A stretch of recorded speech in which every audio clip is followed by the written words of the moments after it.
So we're live. We are live. Welcome everybody who's tuning in. We are live on day 4 of the June solstice ceremony. We're here with Marshall Golden Eagle Jack and other members of the team. John Burgess is here, who's going to be leading the grandfather ceremony tonight. And Jigna is here as well.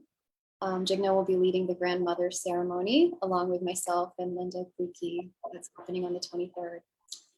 So welcome everybody. We invite you just to settle in, and we'll hand it over to John to open us up in prayer for the day. John, you can unmute yourself and open us up. All right. Well, welcome everybody again, wherever you're checking in from. Today is a very, very special day. It's the summer solstice, which is a very unique, special day. It's also Father's Day. So happy Father's Day to all you fathers out there. And I'm going to start off by just an opening prayer. So if everybody can settle into their spaces, maybe soften your gaze a little bit, take a couple of breaths in, feel yourself as centered as you possibly can. And at this particular time, I ask permission. I call on the holy ones, the ancestors, the great ones, the archangels, the angels, all of our ancestors way, way, way back. We also bring in the essence of all the directions, the east, that brings us the dawn, the awakening energies. The spirit keepers of the south, this brings us the connection with the water element, the very, very special water element. Also the relationship with our emotional waters of our life. Yes, to the blessings of the spirit keepers of the south. We go to the direction of the west, the great bear medicine, the going within place, the place where we take silence and take stock of what's been going on and maybe get some ideas about what we can do better. Thank you for the blessings of the west and for the north. Grandfathers of the north are related with the ancestors. This is a time we think about gaining wisdom from the ancestors, the elder ones, and also the earth element. Father Sky, Earth Mother, thank you for blessing us today. Thank you for blessing all of our activities. Thank you for blessing our families, our loved ones, and our children. We ask for guidance to support us today to be the most effective, humane, loving, compassionate people we can be, and to make a difference in this planet at this time. Aho. Oh, thank you, John. All right. Sorry, Marshall, I muted you. You're gonna have to unmute yourself, and we'll hand it over to Marshall to maybe give us some words about the theme of the day, anything that's coming through. Okay, can you hear me? All right, good deal. I was out talking with the holy ones early this morning, around 5 o'clock, and the emphasis for the day is the Mother Earth, and as I was sitting with the holy ones and Goldie and the waters and everything, and I said, okay, so how do we explain the intention today for the Mother Earth? It's a broad spectrum of all kinds of different things here on the planet. But it was, yesterday as we were talking, it was that compatibility message that came through Goldie, and that really kind of came in strong again this morning. Is that compatibility element? It's like, we mentioned yesterday that it's time for us to be compatible with the earth and not trying to make the earth compatible with us. And that was a big statement yesterday. And so I've been thinking about that all night, early this morning. Is like, so how can we actually do that? What does that really entail to be compatible with the earth? we've strayed away so far that we're, you know, devouring the surface of the earth through our needs, our human needs, to make us more comfortable. And resources are being mowed down, cut down, dug up, whatever, every single day for 8 billion people, or whatever the count is now. That is a tremendous amount of resources that's being used for our sustainability. And so when we really look at the actuality of that, how long is the earth going to supply us with resources? Where's the cutoff? You know, it's kind of like where have we gone beyond replenishment, I guess. So I'm just kind of rambling on here because there's so much to think about when it comes to resources on the planet. You know, all of the plants that we use every day, the animals, the trees, you know, water, not to mention the waste. You know, our landfills and you know, the sewage problem around the planet. I mean, on and on and on. I mean, you can. It's amazing how many resources we use as humans upon this planet, and it's almost as though we're taking it for granted that all of those resources are going to be there forever. But what about the unborn? Is there going to be enough resources for the unborn when they come into this world? What's it going to look like for them?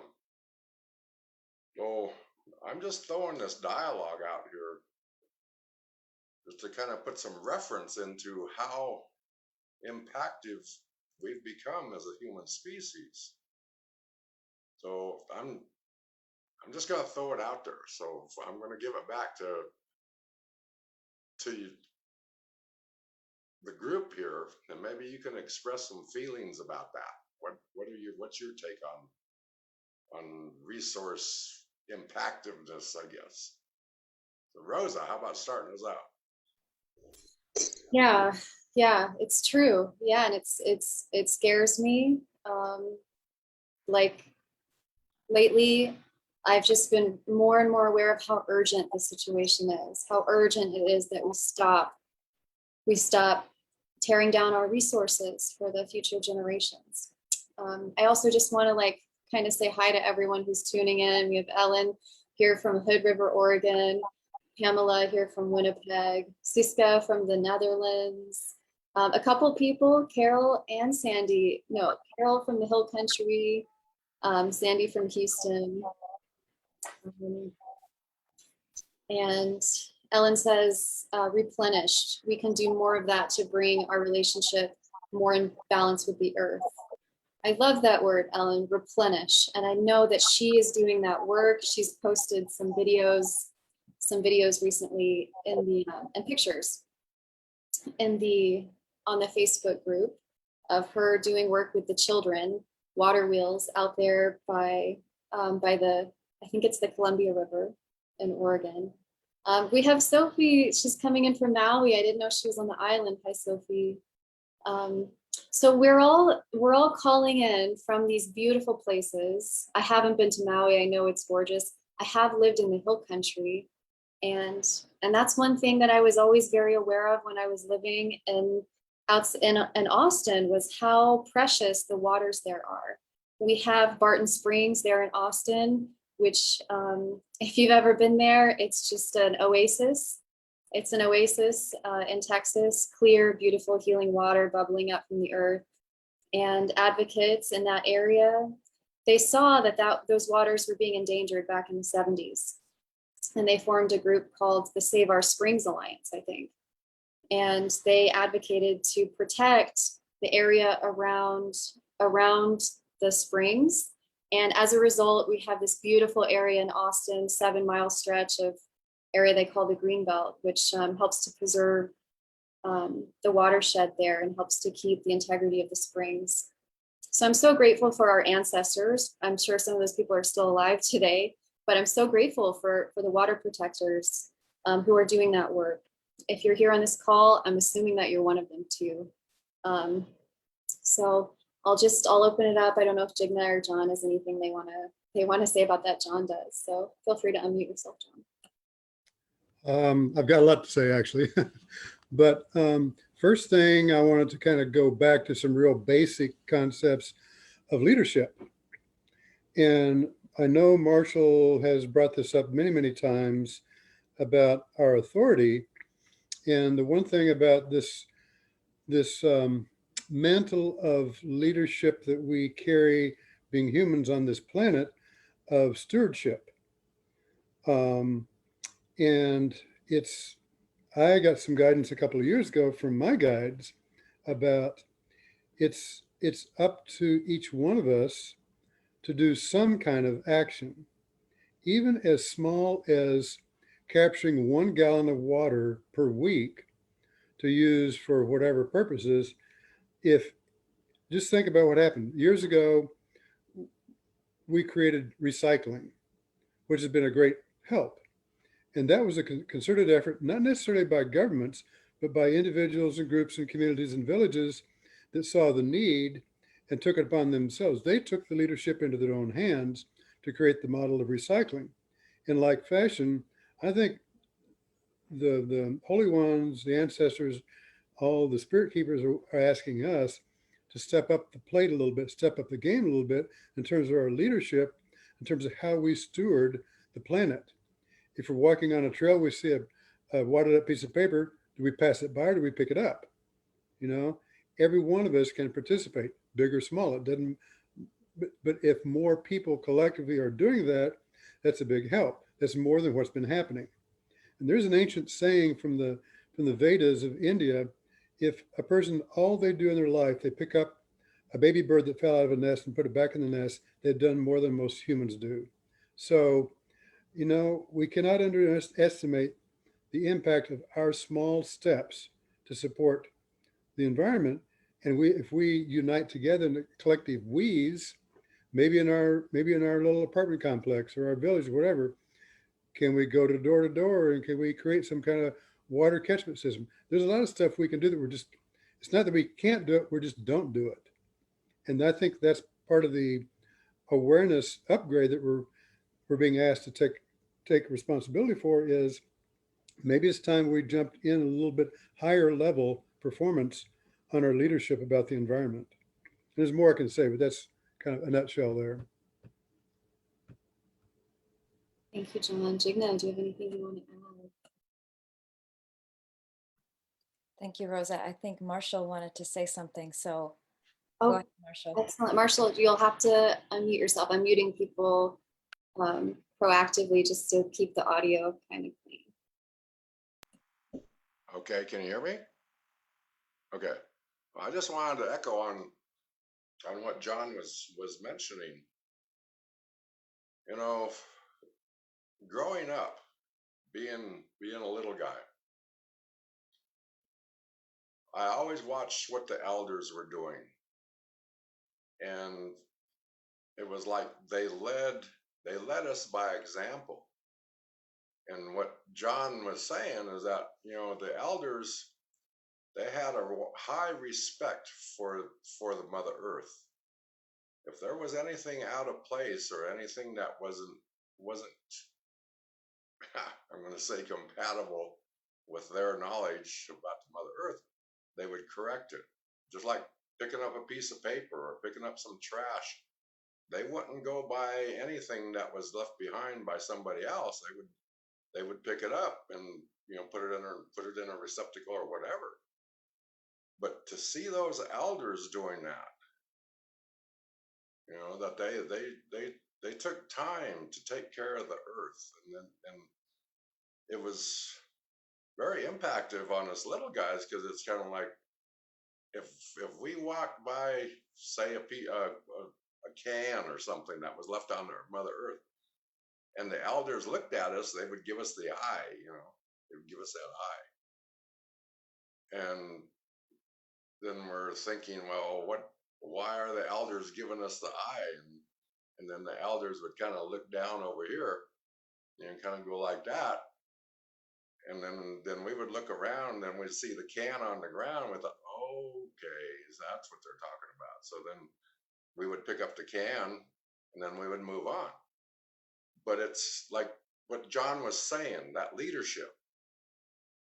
We need leaders that will produce that kind of influence. You know, when we see adults just passing by, trash just laying wherever, we're conditioned to do the same thing.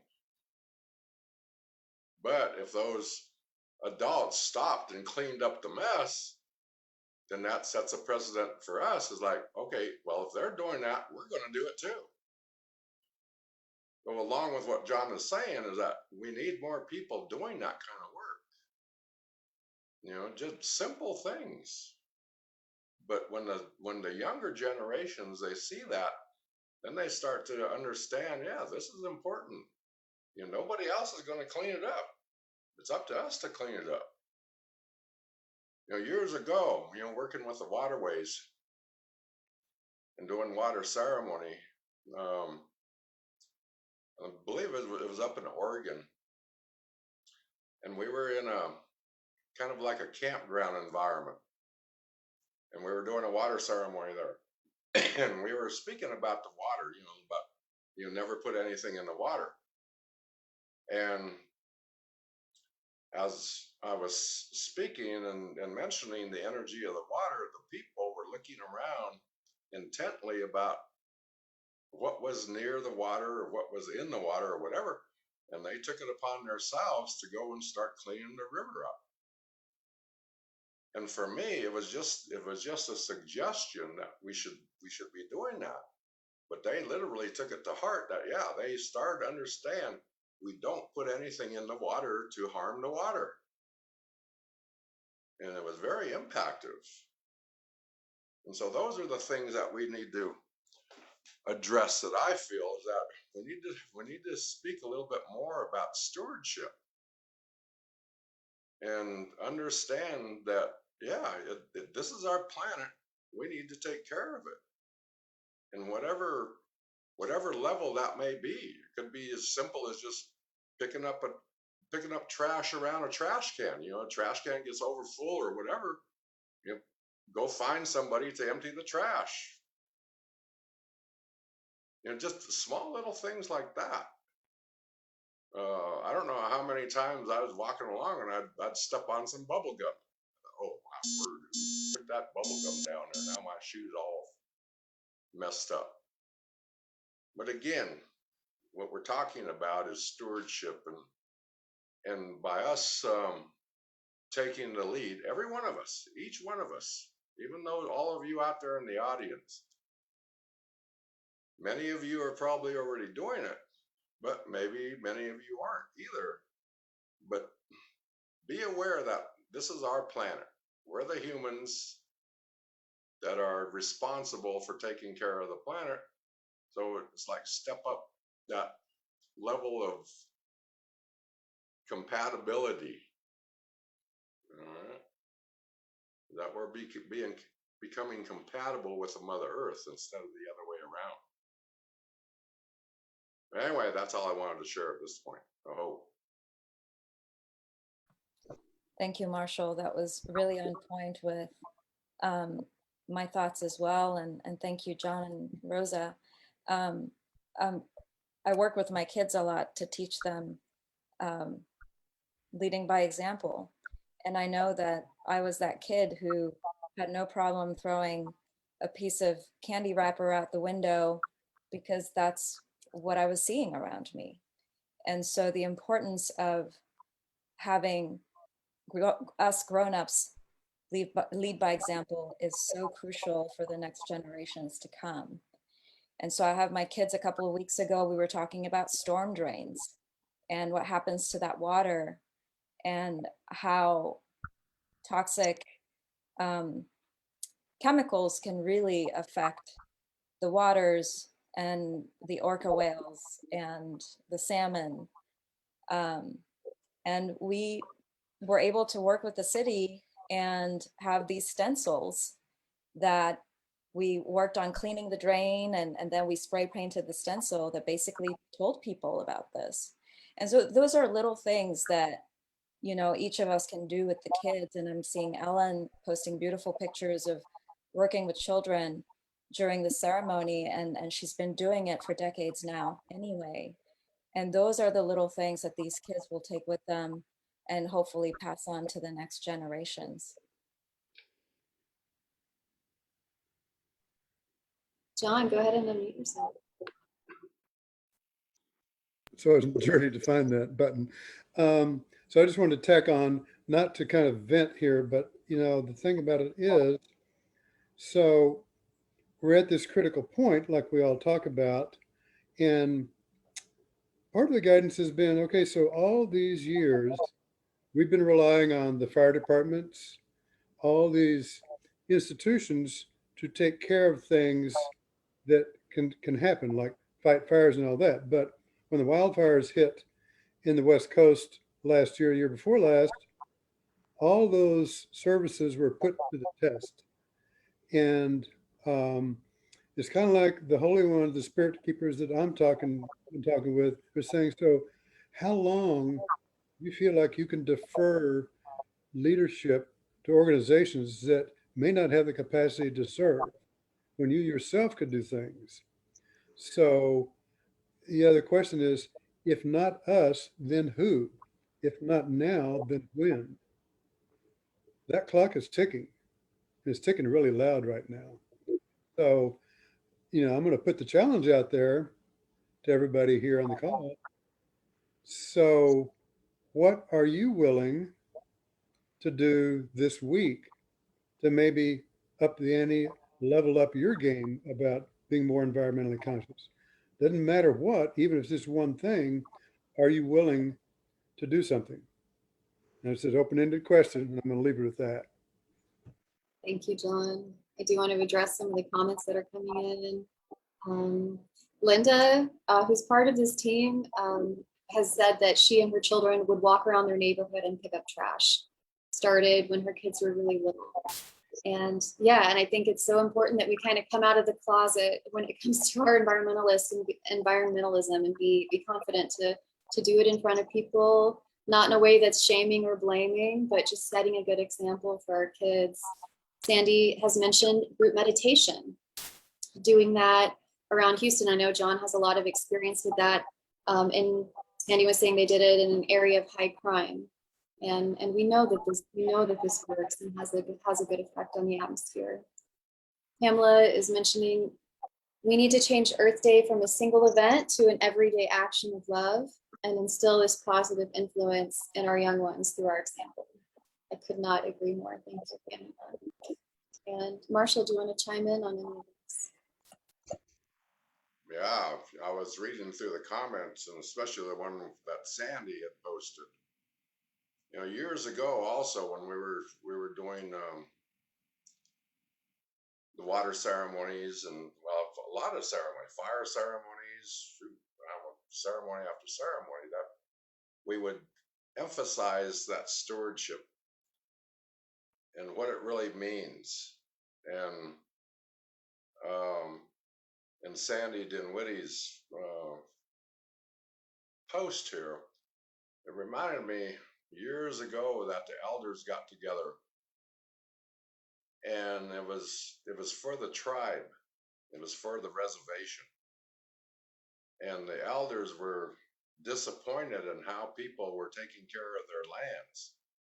And so it came to the forefront is that, you know, this is kind of it's a joke, but not a joke, because on the reservations, we have a lot of cars, like a lot of cars that are just abandoned. They're just laying in the yards, and you know, just you know, abundance of different materials or resources that are just laying all around.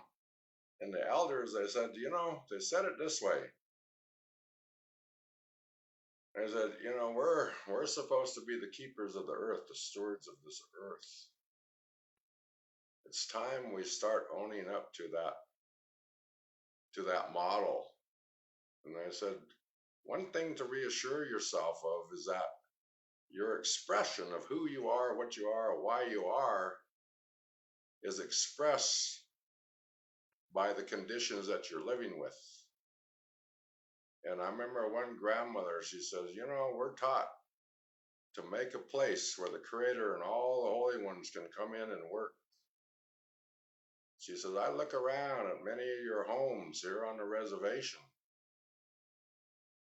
How are the holy ones supposed to come and work with you if all that trash is laying around? Get rid of the cars, get rid of all that crazy stuff you don't need. Start cleaning up your areas to make a place where the holy ones can work. That statement right there created a very, very powerful impact on the reservation. Very powerful.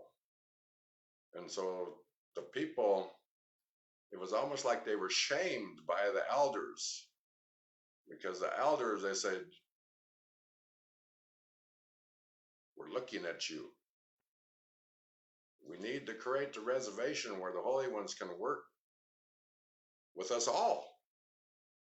Let's start cleaning up our mess. So I'm kind of putting that out there to the people now. It's like, in order for us to be better people, spiritual people, and conscious and aware, we need to make a place where the Creator and the holy ones can work. That's the bottom line. How do we do that? So by cleaning up our messes, making a place, a sacred place, not only in ourselves, but in our homes and in our neighborhoods and in our lands. We have to start somewhere. Some kind of leadership needs to be implemented around the planet. You know, people who are courageous enough to stick their head out there on a chopping block and say, hey, we need to clean this mess up. And I think that's what the point is of today. That's what the holy ones were asking us to really look at. How are we managing and stewarding this planet? Nobody else is going to do it except for us. That's our challenge, like John mentioned. You know, that's our challenge today, here, right now. Think about how we can make a better place where the holy realms can come in. And Goldie, she's shaking her head over. Goldie, she's funny. She said, yeah. She said, I want a place where all the holy ones can work. So she's inspired us here just in our little home to make a place where all of the ancestors can come in, the holy ones, you know, Goldie's ancestors. So it takes some effort, obviously, because it's like we have to break ourselves out of that old conditioning, you know, where we see trash or whatever laying on the road, we just, you know, pass it by without even paying attention to it. Somebody mentioned years ago, you know, in the prayers of the Mother Earth and whatever, they said, well, what about roadkill? And I said, what? What do you mean roadkill? And they said, well, you know, if you see a deer on the road, or if you see a cat or a dog or whatever might be on the road that's gotten run over by a car. What I did, well, this was way up in the high country where there wasn't a lot of traffic. So if there was an animal on the roadway, I would stop, get my little smudge stick out, go out there and smudge that animal down and move them off the road, or, you know, put them in the trees or whatever, and do a blessing ceremony for them. But I found myself passing by those animals when I got into a bigger and bigger traffic area. Say, like in Los Angeles, for example, you know, you see a lot of dogs and cats and whatever, and there's so much traffic behind you and in front of you, like you don't have the opportunity to just stop and do that kind of work.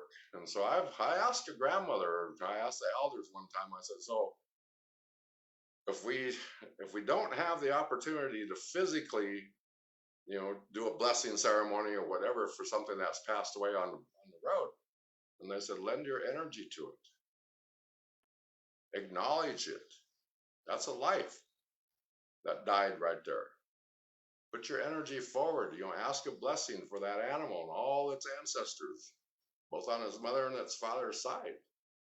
It was a living form. And so if you can do just that much, you're honoring that life. So I kind of throw that out here to you too, because I know there's a lot of circumstances that we see, in our daily lives that sometimes we just can't physically,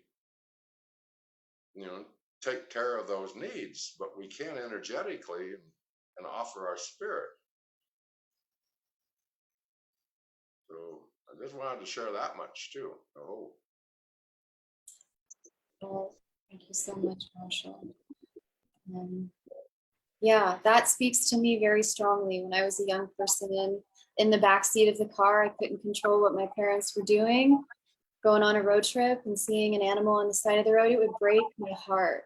I would become hysterical as a young person. I couldn't understand why people could hit an animal and just leave it there. So what I learned how to do as a young person, just to soothe myself, because my parents weren't going to stop driving the car to just pull over and honor the passing of the creature, is I just kind of intuitively started envisioning a bubble of light around that being and just filling it with love, just an intuitive sense as a child and my own sort of, intuitive feeling. I'd fill that bubble with love, and I'd imagine that creature in the bubble whole and happy, and just send that up into the sky. And I found that really did something. It soothed me, and I felt like it made a difference. And I still try to do that. I'll maybe say a mantra or something now. But I found a woman on Facebook who's doing exactly what I think I wanted to do and I never had the courage to do, which is when she sees an animal on the side of the road, she'll pull over. If she can, she'll bring the animal off the road and she'll make a mandala of flowers and sticks, whatever's around. She'll make a beautiful, beautiful mandala around the snake or the turtle or the possum, whatever it is. And she'll take a picture of it. She'll do her own ceremony. And she shares that openly on Facebook. And now she has thousands of followers who are attracted to that and realizing that they can do that too.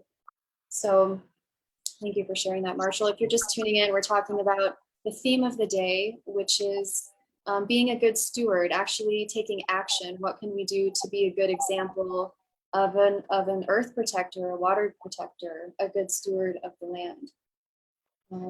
Jigna, do you want to jump in and maybe read some of the comments that are coming in? Sure. We're talking about, Rosa asked the question that, we presented as a group. How are you stewarding the planet in your own lives? And there's so many ways to do that, as you have been listening to our examples and we've been reading it. So Ellen is saying we need to remember in our actions of stewardship that we stay out of judgment of others and act out of a place of loving care. That is so true, Ellen, and so important. Sandy's suggestion, if your community doesn't provide recycling centers, then let your city representative know about that and keep after them until there is a system made available for the people. If you see the local streams filled with furniture, appliances, trash, like Mary and I saw in the Trinity River, and make them organize that into their responsibility. They are elected officials, so you can apply pressure for them to do their job. And that's so important because a lot of this, we need the support of our systems that's already in place. So putting pressure on our local authorities is something that, with persistence we can definitely see some results. And Ellen just shared that Rosa, you made her cry, and she's thanking you for your beautiful heart connection in your childhood. Thank you for sharing that, Rosa. I want to interject here also with animals on the road. or trash. You know, a pickup might be going down, might be going down to the landfill, and something falls out of the pickup without them even knowing it, right? It could be a small chair or whatever. It falls out, so it's on the roadway. The other thing that we can do is immediately call our police departments, the dispatcher, and saying, okay, we need to identify exactly where it is. What's the road number? You know, if there's a road marker, what mile marker it is, and we can do that much. You know, pull on the side of the road, make a phone call, and say, hey, there's a lot of debris in the road, or there's a dead animal in the road, because we become eyes and ears for our officials. You know, when I was working with the road department for several years, and our community up in the high Sierras, they were aware that a lot of times they couldn't move big animals by themselves, so they would give our public works director a call and saying, okay, you know, on 395, whatever mile marker it is, there's a dead deer on the road. And so then that would ripple down to us, to my office, and then I would relay that out to the workers, say, hey, you know, we've got a deer out there, you know, mile marker, whatever, let's go take care of it. So then my crew would literally go out there and put it in back of a pickup and take it to the landfill where we disposed of the dead animals. So that's another resource that's available to us if we don't have the immediate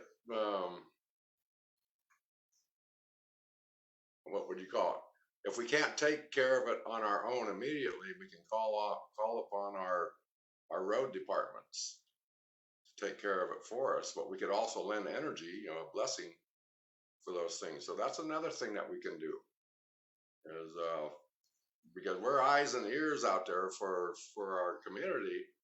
And, you know, like the road department, the police department, whatever, they can't be everywhere, but we can tell them about different situations that's going on. And so it's training us to utilize our resources in a better way, you know, not just oh, there's a bunch of trash on the road and just drive by it. You know, I'm not suggesting to get on the cell phone while you're driving, but find an area where you can pull off safely and, you know, just make a phone call and say, hey, you know, we've got a bunch of trash down here or whatever. We can do that much anyway. But the more we do that everywhere, we'll get this planet cleaned up. But we need to lead that example. We need to teach people how to utilize resources if we can't physically do it ourselves, or just pay attention, you know, to the needs of the planet. Anyway, I just wanted to share that much. I hope. Well, thank you, Marshall, for reminding me that we don't have to rely on people to do it for us. We don't have to rely on the government to come in and clean it up. It's, you know, if we do that, it'll be too late, I think. So we can form our own networks utilizing the systems that are there. Linda chimed in and said that in San Diego, they have a place on their website where you can report trash along the highway. She's called it many times during the pandemic. And yeah, Sandy's chiming in. That's a great resource to be aware of. She's reminded that the county officials are a good resource when you're out of the city limits. And Ellen says the ancestors would say, we are being a voice for the voiceless. And I definitely agree with that. Thank you, Ellen. John, did you want to chime in here? Silly thing. Just a quick thing here. So this goes out especially to the parents. Sometimes in schools, you can perhaps introduce some ideas to the school board about maybe having some little test programs for the kids to do some environmental cleanup. Maybe, you know, some some kind of thing where somebody comes in from the road service, like Marshall's talking about, or the Forest Service, or somebody, just do a little environmental awareness thing and maybe inspire the kids to create their own kind of little pocket areas of environmental leadership, cleanup programs, or whatever. It can start small, but that can ripple out to other families, even adults who may need to hear the message as well. So it can work both ways. So that's something we could maybe do with the kids. It would be very helpful. Yeah, I'd like to kind of comment a little more on that too. Here on the islands, I'm really proud of the younger people because they have these kapuna over here, the elders.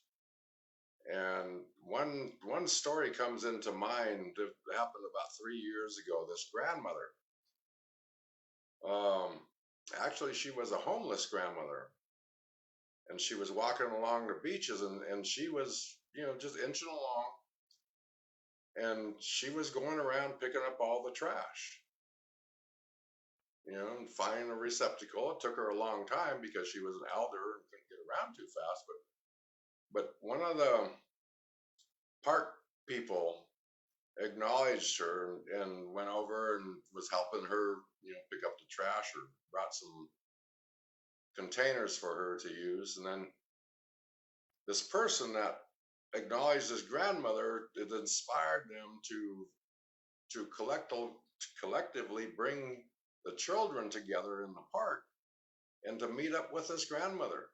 This grandmother was really shy. I mean, she wasn't doing it for recognition. She was doing it because it needed to be done. But she was kind of embarrassed. But she was asked to tell the children why she picks up the trash. And so, just her little dialogue, she said, "I don't want the trash to go into the ocean where the turtles will eat it." And that triggered something in the kids. And so the kids were like, they're like little piranhas out there eating up the trash. It's like, whoa, whoa, whoa, we don't want the turtles to eat this. So it's just little inspirational things like that can get people motivated real fast, especially the kids. Because, during the pandemic, I was looking around and it's like the kids were going stir crazy. What do we do? Even the adults is like, what do we do? So I'm encouraging everybody to teach each other how we can steward the planet, and it's like taking right action and just doing it from your heart. Don't do it for recognition, but do it because if we don't clean up that trash, then it goes out to our animals and then they get sick. Or if there's a lot of trash, then we get the rodents that come in and really kind of start devouring up things, and the mice and the rats and everybody else. It's like if we can keep all of that at bay, we'd have a better planet. So again, it kind of goes back to teachings, kind of going back to that beginning spirit. It's like, yeah, if it doesn't belong on the Mother Earth, get rid of it. No.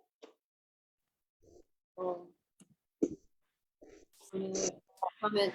We have a few. Pamela mentions that a man in her city started to pick up the trash on the sidewalks, and then she observed that it rippled out to many people coming to help him, and it was really beautiful to witness. Thank you for sharing that. Exactly. It's like leading by example. When you see people going out of their way to steward this planet, that's what influenced me when I was young, to watch the elders of how they treated the planet, how they recognized how they really love the Mother Earth. And it just, I don't know, it just does something to you internally, and saying, whoa, that's some powerful stuff. Just a little gesture of picking up some trash. It's helping the Mother Earth. beautify her, keeping things in harmony and in balance. Oh, Yeah, it's like the good kind of contagion. It's like a good, it's contagious in the best way. And the children, they pick it up. They're naturals at it. We've got to set a good example for them. When the kids and I were, adding the stencils by the storm drain, by the end of the 5th storm drain, we have all the other little kids in the neighborhood coming in to help. And it was so magnetic. And, if that can happen in a matter of a half hour, it's just so not only beautiful, but motivating for us to just keep doing that. It doesn't take much. John, yeah, mute yourself. Feel free. So that's actually a real clear example of this, the concept of the ripple effect. How one action can create this magnetic influence that affects the consciousness of many others. And that's actually what we're doing. That's what everything that we're talking about here is to create that ripple effect of collective consciousness that actually takes care of things the way that to create right relationships, create right balance in the environment. I feel today is like utilizing our resource energy, right? Our collective consciousness working through the crystalline grid is to put out that message of stewardship, and initiate it wherever around the planet.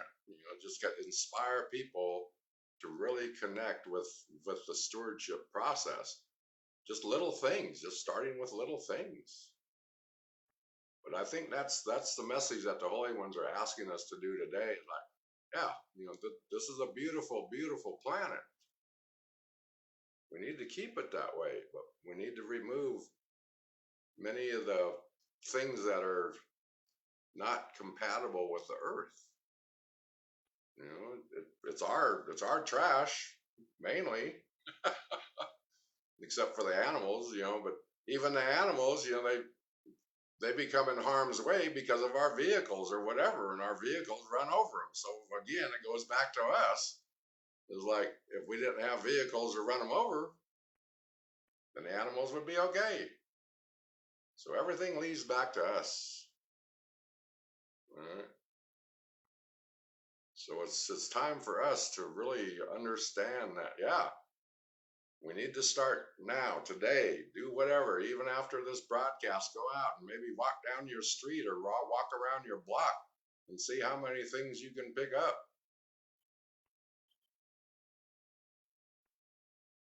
But again, it's starting with us as individuals and saying, okay, I can do something. It could be a small little thing, but I can do that. And the more often you do that, every day, then you'll be kind of like this teacher. People will see you. And if children see you, just invite them in. Say, hey, come on, help me out over here. So very inspirational. But that's my prayer for today through the holy realms, to say, okay, we need to inspire the humans to encompass that stewardship energy around the planet. So that's my prayers for the day. I hope. Well, we've got a few minutes left, y'all. Anybody who has any questions for Marshall, we have a few minutes for those. We've been talking about really living in and living as good stewards, becoming compatible with the earth and creating a place for the holy ones to be here. I'm reminded of one of the principles of natural therapeutics, which is that the environment, is the precursor for whatever happens next. If you have an environment that's really ripe for a disease, it'll come. If you have an environment that's really, amenable, that's to cockroaches, they'll come, they'll show up because the environment's there to support them. if you have an environment that's really clean and inviting in the holy ones will come in. But we have to create an environment. The environment comes first. So we've been talking about that, how we can be good stewards of the environment. Yeah, Sandy's mentioning about, I think it's the heart math research when during 9/11, yeah, there was the reaction. There were actually monitors all over the earth that showed the resonance, people's compassion all over the earth resonating with that tragic event. Thanks for sharing that, Sandy. Any thoughts from the rest of the group about this theme of being good stewards, setting a good example? It takes a little bit of courage, y'all, to come out of the closet when everybody else is passing the trash by, passing by the animals. It takes a little bit of courage to be the one to step up and show your brothers and your sisters a different way. So I encourage you to have courage, and I'll hand it off to maybe Jigna if you want to share anything. And you know, as we do our best to show up and to take care of our planet, it's not going to be perfect. And so showing up with grace, I think, is important. And do the best that you can in whatever tools you have in place, because the tools that I have around me are different here where I live versus the other side of the world. So whatever little thing you can do, which is to echo what we all have been saying, makes a huge difference. And it will set our kids up for success later on as they become grown-ups and pass on the teachings.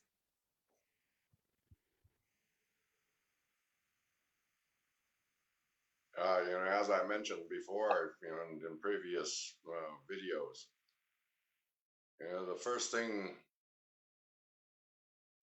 that we offered to do every day is go out and ask permission to be a part of this day, a part of this energy field. I asked the holy ones, what is it that I can do for you this day? And then I asked my ancestors and my grandmothers, and I said, okay, just show me a pathway. And so immediately, as I'm surrounded by that energy, as I go through my day, all the things that we're talking about right now is a part of my day. Those are the things that I just do because the ancestors are helping me recognize what needs to be in balance, what needs to be put in harmony. And so each one of us can do that. We can ask the ancestors to help us. If you have a big challenge out there in front of you that you see, say, I'm not sure what it would be, but a big, huge, massive area of trash or whatever, and is beyond your resource capabilities, and I call on the holy ones.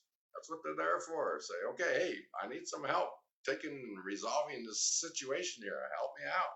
The holy ones will help you out. That's what they're there for.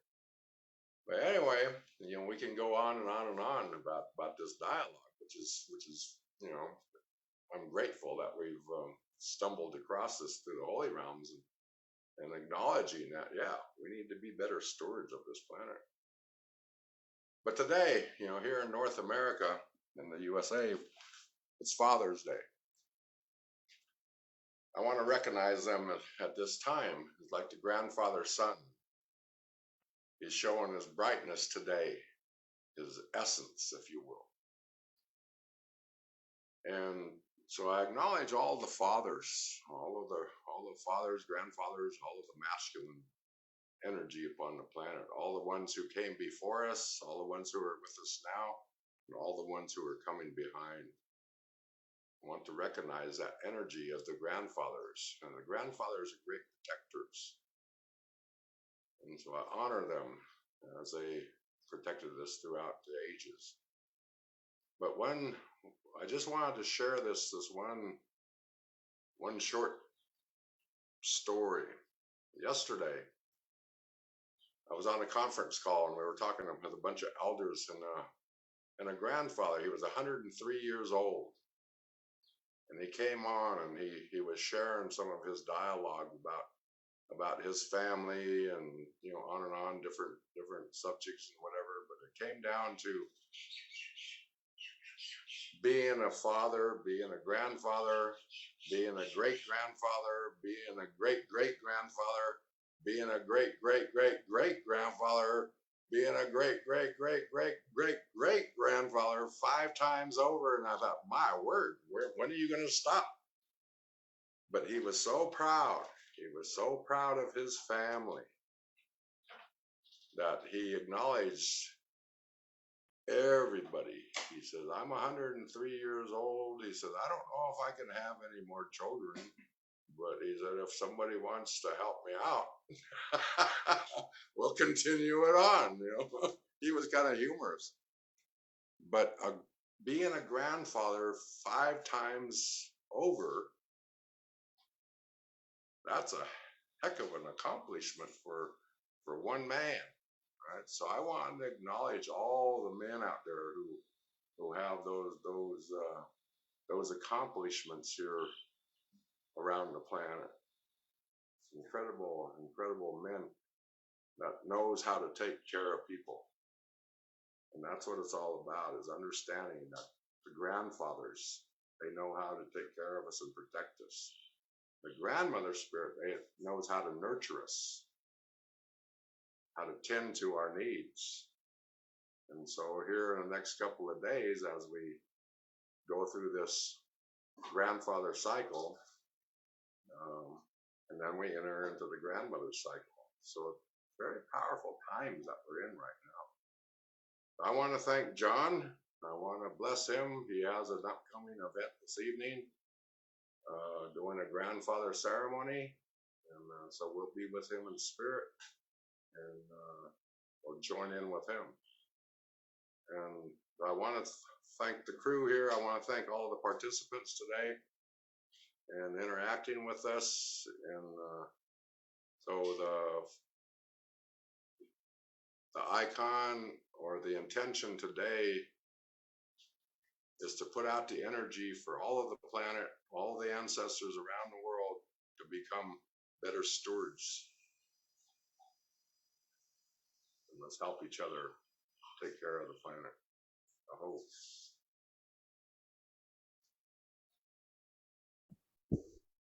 Oh, thank you so much, Marshall.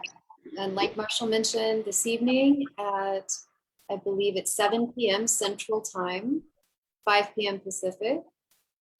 I guess that makes it 8 p.m. Eastern Time. John Burgess here will be leading a grandfather ceremony. John has been leading sacred ceremonies for over 3 decades.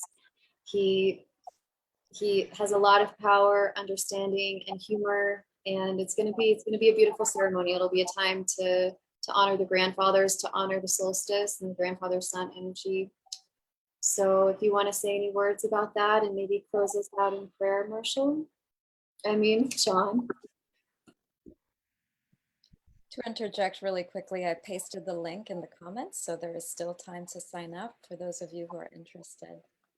Looking forward to it, John.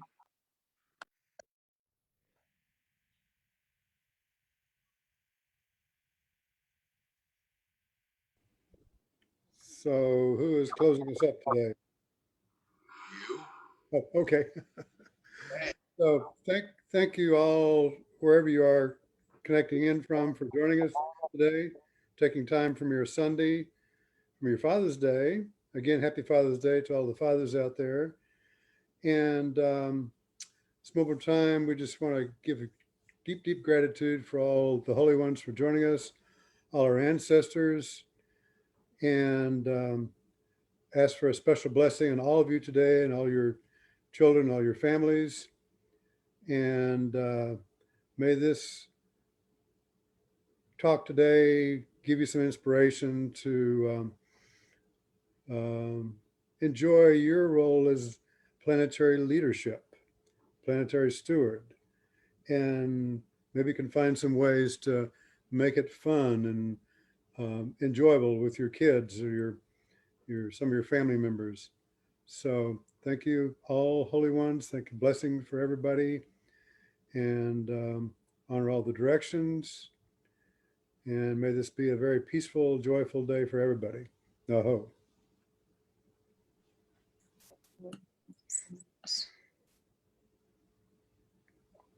I think you're muted, Marshall. We want to hear what you say. Just we'll ask you to maybe unmute yourself and give us a few final parting words. Yeah, just some final thoughts. You know, it's today. It's the longest day, and I don't know. There's something about this day, the longest day.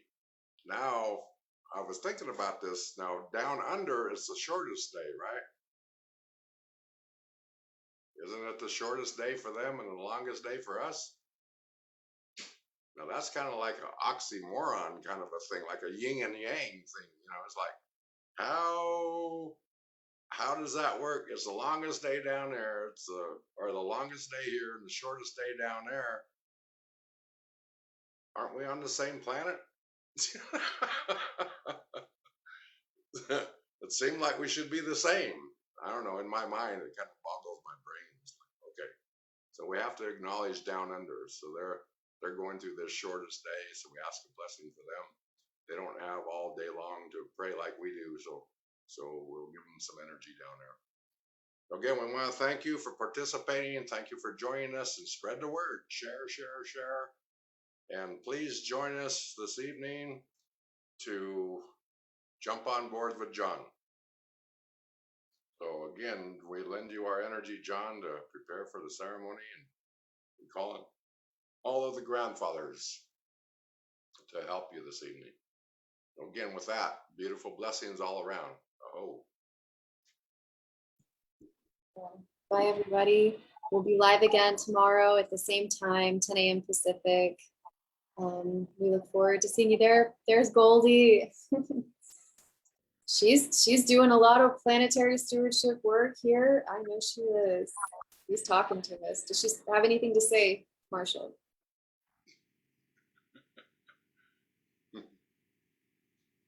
All right. Okay. Bye for now, y'all.